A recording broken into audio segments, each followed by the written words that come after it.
Well, hello everyone, and welcome back to Fair Life with Andrew McKee. Woohoo! And hey, yeah, hello. Let's see, we have Kurt, and hello, and Christopher, and Gwendolyn, and Sarit, and Damaris, Kevin, and hey, wow, great to see you. It is another one of those interesting Mondays because, this is October 9th. And this is a day that shares several holidays, especially this particular Monday. Most of you probably think of this as, Columbus Day, a U.S. federal holiday, a day that has morphed into, two facets of the observance. First, it commemorates the official European discovery of North America by Christopher Columbus. And second, it is kind of a point of pride for Italian Americans and an attempt to combat the bigotry that has been against them in the past. So, yeah. So, a weird way to say Happy Columbus Day, I guess. But, of course, then there's the flip side, with opposition to the concept of Columbus Day because of the suffering inflicted on Native Americans with, westward expansion. And this belief has kind of ebbed and flowed for the past century, but at the end of the last century, the practice of celebrating this day as Indigenous Peoples Day became more popular and, official a few years ago with a presidential proclamation. So we've got 2 days, Columbus Day and Indigenous Peoples Day. So, yeah, they're very conflicting in a way. So it is difficult to kind of celebrate one without stepping on the other, regardless of your beliefs. It's just almost inherent. So yeah, kind of crazy. So yeah, what are your thoughts on this? I mean, do you think we should just stop celebrating Columbus Day? I mean, should we rename it into something else? Or just try to redefine it in some way to put it in a better historical perspective. I don't think there's a perfect answer, but what do y'all think? I mean, is there a way out of this? I don't know. And no, hey, some more people joined us. Harvey and Kathy, hi, and Lisa, Jan, hey, and Lisa and Nancy, nice to see you. So yeah, what do y'all think about the whole dichotomy of this holiday, whether it's what do we do with Columbus Day? I guess that's really the question. So let me know what you think on that. Now, these holidays are always celebrated on the second Monday of October. Now, federal holidays are like that because, it kind of helps with people taking time off for a holiday.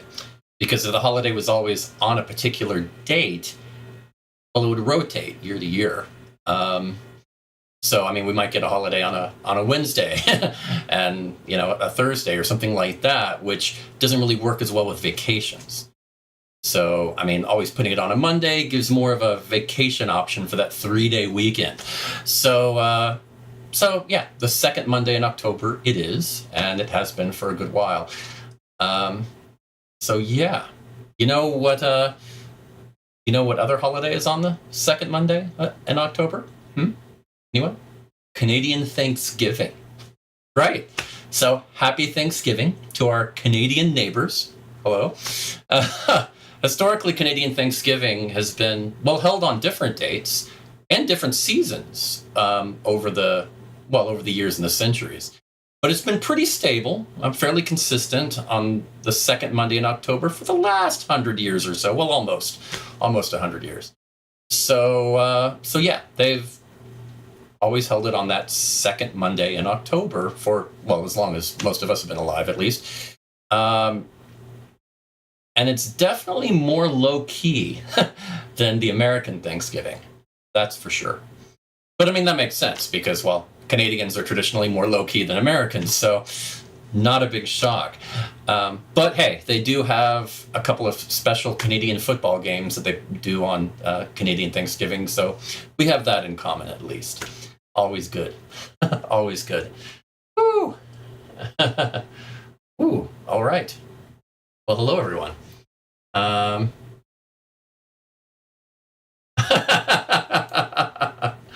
And Janine says, advocating for the United States to celebrate on the day Canada does. Nice, nice. And why is that? I mean, it's a Monday, so I guess it has that advantage as opposed to Thursday. But yeah, why the change? I mean, it's definitely nice and earlier, so there's that. I mean, one of the weird things about Thanksgiving is it comes across like a lead-in to Christmas. I mean, there's always you've got Halloween, boom, then you've got almost a month of Thanksgiving stuff, boom, then you've got almost a month of Christmas stuff. And it's just, it's a weird sort of marketing schedule. So I don't know, having it be before Halloween would be interesting for sure. Okay, so just for the break, Jenny. Okay, so just going for the break earlier in the year. Yeah, that's not a bad point, because in September and early October there really isn't much. I mean, there are a few little things, but nothing really huge. So yeah, and yeah, that would be kind of nice. Maybe we should just all start celebrating Canadian Thanksgiving on our own, just to be that way. Yes, there is the Halloween shopping time, Katsurita, that would yeah, you can't lose that. Although, it is weird because you start seeing Halloween candy in the stores in September. I mean, whoa. That's just weird. I mean, it's over a month before you start having the candy. I mean, if you buy Halloween candy in mid to late September, what are the odds that it's going to be around by the end of October? I'm just throwing that out. Not great. At least not with this person. Yeah, not great. Not great.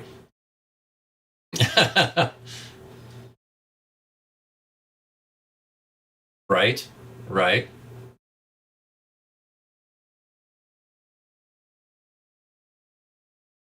That's true. You do have that point. Yeah, the harvest time. And yeah, okay, so you're thinking about doubling up, Damaris, just doing the extra Thanksgiving. So you have Thanksgiving 1 and Thanksgiving 2, or you could say, Canadian Thanksgiving and American Thanksgiving, and so you get double the turkey. Okay, I see where you're going with this. Yeah, I mean, Cracker Barrel would love it. That's definitely true. I mean, it has some interesting benefits there for sure. Man. Right. Kevin, you're totally right. That's it. So it's on purpose. They're thinking, yeah, we'll sell it now. People will buy it thinking they're, I should go ahead and get some of that. It goes, and then, gotta get more. And so they double up. So they're just increasing the profit. I see where you're going with that. Totally. Yeah, I mean, Damaris, you're not wrong. It's really one thing that he did that is laudable. I mean, the whole taking the risk and traveling and making the discovery when nobody else had done it yet. I mean, he's really celebrated for being first, but a lot of the other things he did, not so cool. So yeah, it's definitely an interesting conundrum there. Yeah. Well, but yeah, think of it like this: you're doubling your chances of her showing up. So you've got okay, well, you can't show up for Thanksgiving 2. Well, there's Thanksgiving 1, so then you should just show up for Thanksgiving 1. So you've got double the opportunities. So if you can't show up for both, at least they're going to show up for one of them. I mean, you could look at it that way. That's a good question.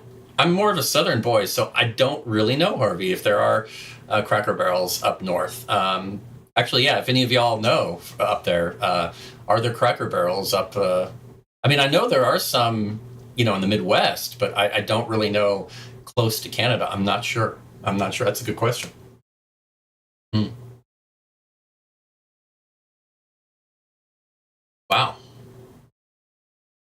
Yeah, that is very popular to have a similar meal on Christmas and Thanksgiving.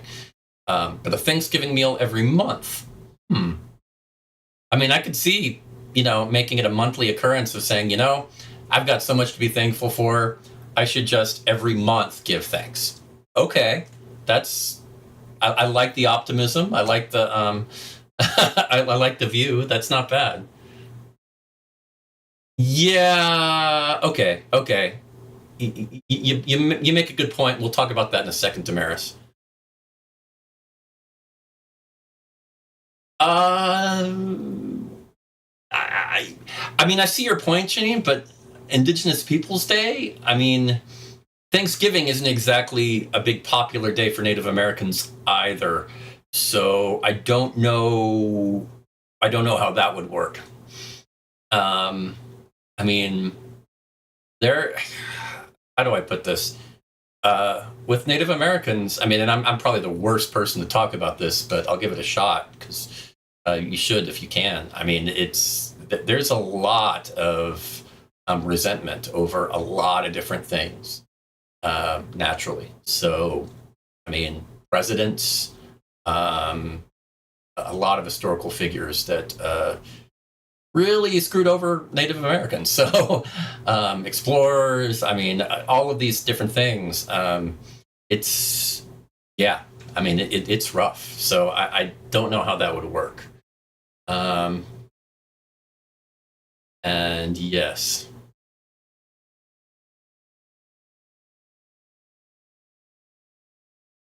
Okay, we're going ahead and talking about it. Okay, well, fine. Okay, I was gonna save this, but since you're bringing it up about the Vikings and everything, okay. Here's the thing. Um, you have the second Monday of holidays, but there's also a holiday on October 9th specifically. Not just whether it falls on a Monday or not, it's always October 9th, and that's Leif Erikson Day. Yeah, so today is also Leif Erikson Day.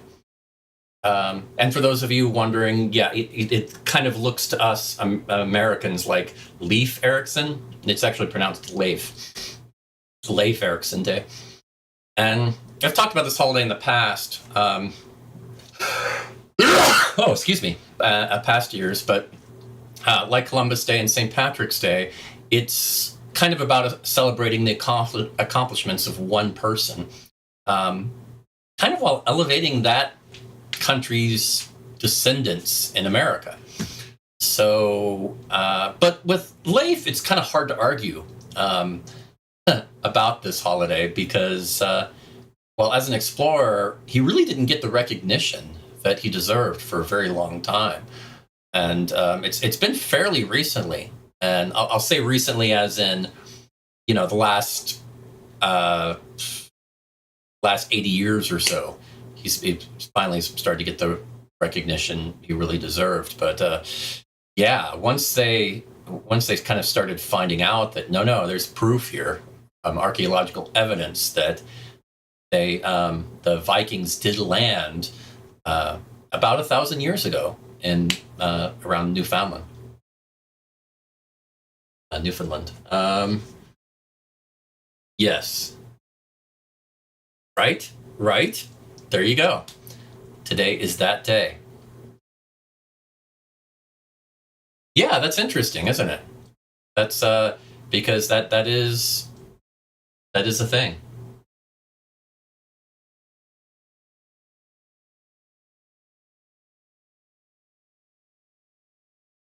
So yes, we do have Leif Erikson Day, and we're gonna do that. What I'm gonna do is I'm gonna go ahead and do a 7 reasons. I usually save 7 reasons for the end, but I'm gonna do it. I'm gonna go ahead and jump to 7 reasons now because we're talking about it, and I'm just in that mood. Okay, so let's just do that. 7 reasons. We're doing 7 reasons.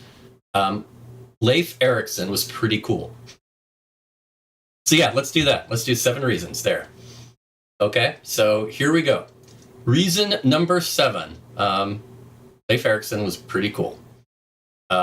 He left a geographic puzzle.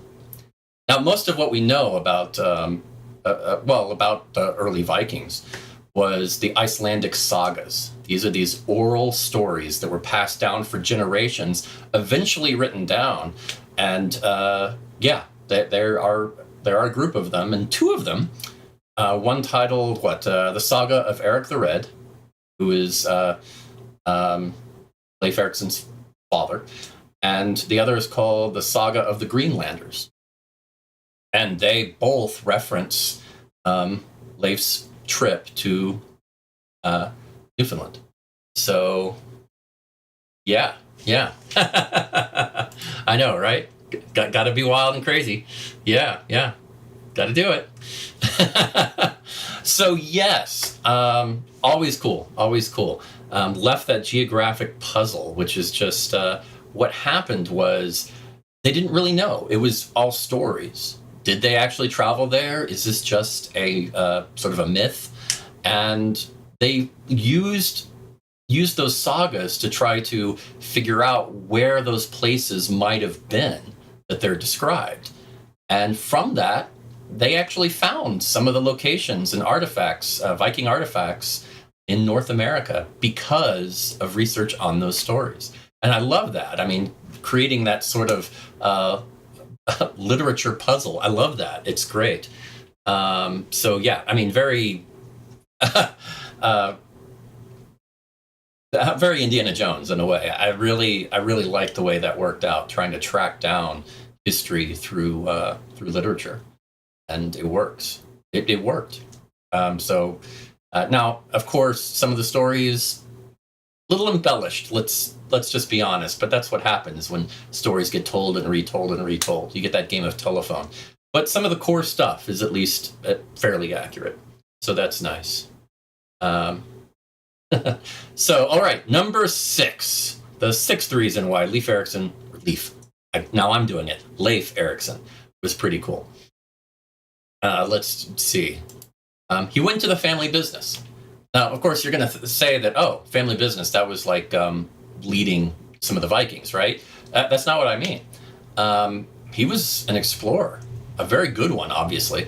But his father, Eric the Red, mentioned earlier in the comments, well, he discovered Greenland and named it, too, as a matter of fact. And a lot of going back generation after generation, a lot of explorers in the family. In fact, let me see if I can get this right. His three greats, uncle discovered Iceland. His name was Nadad. And so, yeah, that's a lot of the area discovered by his family going back generations. So kind of from a long line. And that's really cool. Family business, always fun. Number 5. He was a skilled sailor and navigator. I mean, not just proficient, but very, very amazingly good at it. He got a reputation, very much so, for being able to do it better than everybody else.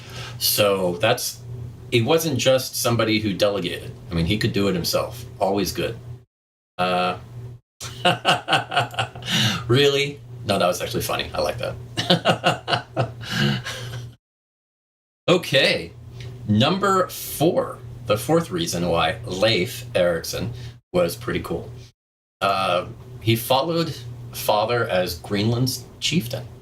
So he became the leader after his father died. Well, okay, let's do the... when he returned to Greenland after, discovering Vinland, and got back, soon after he got back, a couple of years or so, his father died, and he ended up taking over as leader of the Vikings in Greenland, and the Greenlanders, shall we say. And really cool. And later his son became leader too. So he became leader, his son became leader. So really cool. I mean, okay, nepotism, sure, but I mean, hey, still not bad. Right? You're not wrong, Damaris. Some good Leif Erikson songs. I think there are actually a few, but not too many. Not too many. Okay, number 3. There are many statues to him. Many statues. Now, of course, he was treated like a hero when he returned to Greenland and discovered all of this and had, new trade routes and all of that established. But adulation for this long, for 1,000 years, is impressive. I mean, yeah, we find statues for old, old famous people. We still have them. Like, you'll see statues in Italy of Julius Caesar that are from that time, but you don't normally put up a new statue, for Julius Caesar now. And the statues of Leif are all fairly recent. So that's pretty impressive after 1,000 years to get that level of notoriety. Yeah, I mean, there are statues, and of course, Greenland, but, Sweden and Denmark and Canada, and some places you wouldn't expect, like Boston and Chicago, have statues for Leif Erikson. So yeah, it's really kind of cool. Some notoriety that, well, the ancient Greeks would be impressed by that level of fame. Let's say that. Okay. Well, I don't know if you actually need the genes to be a good navigator, but obviously in Leif's case, it didn't hurt.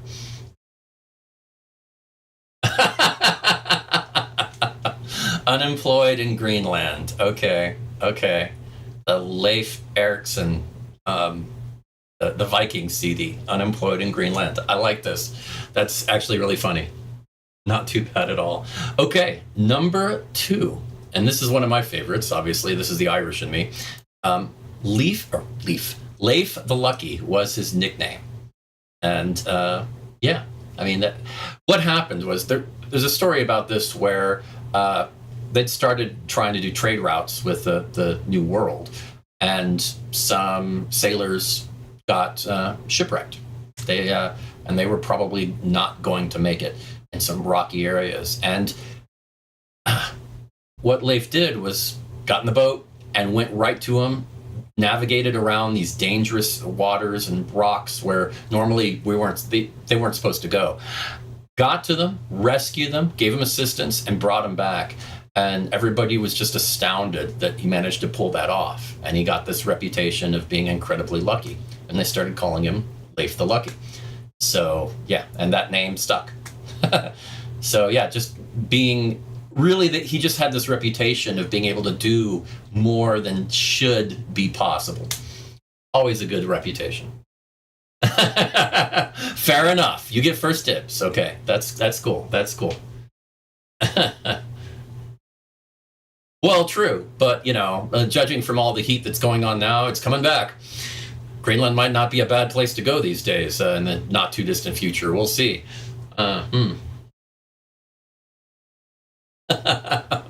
Yes, Lisa, if we do get some statues of you going and you get Lisa Day on Faire Life, I might actually have an episode devoted to you and 7 Reasons. Definitely. So, yeah, that's possible. So work on that. That is a good plan. I like that. Very good. Very good. And the number 1 reason why Leif Erikson was pretty cool, and this I kind of found interesting. I actually liked reading about this. He has an award named after him. It's called the Leif Erikson Award. It's awarded annually by the Exploration Museum in Husavik, Iceland. And they've been doing it for several years now. But they do 3, actually it's kind of 3 awards, because they do 3 awards per year. One is for lifetime achievement as an explorer. Another one is for a young explorer under the age of 35 who has done something worthy of accomplishment. And the other one is for an organization promoting exploration history. So he essentially has 3 awards named after him that are given out every year.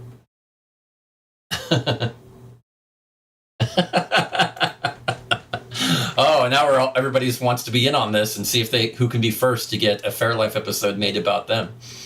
That might be interesting to set up a contest where I create a Faire Life episode around the winner. And yeah, have all of these 7 reasons about them. And that's not bad. That's an interesting idea. I like it. Okay. Might have to try that. Not too shabby. Okay. Well, that's the 7 reasons, and we got there. Let's go ahead and jump over to the Faire map, because it's not quite as many as we had before. But yeah, we kind of we hit that peak, and we're kind of going down the dip now. So we have that. I think there's 18 or so. So you're not wrong, Kurt. You're not wrong. That tends to be the difference between fame and infamy when it comes to being an explorer. Yeah. So there we go. So let's jump in and do this, because I'm actually making decent time. Yeah, let's see. See if we can get the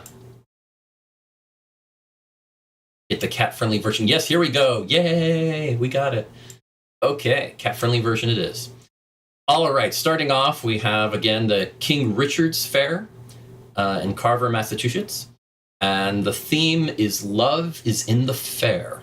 This is the 7th out of 8 weekends, so the penultimate weekend. Jumping over to the Connecticut Renaissance Fair, this is the last weekend, All Hallows weekend, and this is Lebanon, Connecticut. Then, going over to Pennsylvania, the Pennsylvania Renaissance Fair in Manheim, Pennsylvania. This is the 9th weekend out of 11, because, gosh, that fair runs a long time. And the theme is Halloween days and spooky nights. So they're really trying to capitalize on that whole Halloween thing. Then we jump down to the Maryland Renaissance Festival in Annapolis, Maryland. This is the 8th weekend out of 9. And going down to the Carolina Renaissance Festival. This is the 3rd weekend out of 8 in Huntersville, North Carolina. And it is, Brewfest weekend is the theme. So all about the alcohol. Jumping over to Tennessee, we have the Tennessee Medieval Fair in Harriman, Tennessee. And then right next to it, and the Tennessee Medieval Fair, that's the 2nd weekend. Then right next to it, we have the Dragon Valley Mini Ren Fair in Maryville, Tennessee. Only one day on Saturday the 14th. So yeah, that's more of a local type of local park fair. So they're but yeah, I mean it's interesting to do that so close to another event. But yeah, just one day there. So kind of interesting. Then jumping up to Ohio, we have the Ohio Renaissance Festival, and that's the 7th out of 9 weekends, Romance Weekend, Waynesville, Ohio. Then we jump up here. So once again, on Canadian Thanksgiving, we have the Oxford Renaissance Festival in Dorchester, Ontario. And that's a 3-day event, Friday to Sunday. So little Canadian Ren Fair, always fun. Jumping down to Indiana, we have the Southern Indiana Renaissance Fair in Charlestown, Indiana. This is the 1st out of 2 weekends. And then over to Wisconsin, we have a gathering of rogues and ruffians in Baraboo, Wisconsin. Going down to the St. Louis Renaissance Festival in Wentzville, Missouri. The theme is Oktoberfest. It's the 5th out of 6 weekends. And over to the Kansas City Renaissance Festival, we have, this is their last weekend in Bonner Springs, Kansas. And theme is Haunted Huzzah. Jumping down to the Texas Renaissance Festival. This is their 2nd weekend out of 8. And their theme, interestingly enough, is 1001 Dreams. A little vague there, but I looked it up and read about it. It's essentially fantasy and fae kind of theme, but it's called 1001 Dreams, and that's in Todd Mission, Texas. Then pretty close to that, we have the Southeast Texas Renaissance Fair. This is in Call, Texas. It's the 1st out of 5 weekends. And their theme, and this might have the record for the longest theme, is Come One, Come All, the Texas Pirate King welcomes thee. That's the theme. That's, yeah. That's a very long-winded theme. So a nice small fair to check out that's not very succinct. Always interesting. Okay, jumping over to Ellie, Nevada, and this is the Pumpkin Chunkin Renaissance Fair. I'm not kidding. That's the name. The Pumpkin Chunkin Renaissance Fair in Ellie, Nevada. It's only on Saturday. Then going down to the Age of Chivalry Las Vegas Renaissance Festival in Las Vegas, Nevada. This is a 3-day, Friday to Sunday. And then going over to Northern California Renaissance Fair in Hollister, California. This is the 5th out of 6 weekends, and it is Carnival and Masquerade. Woo!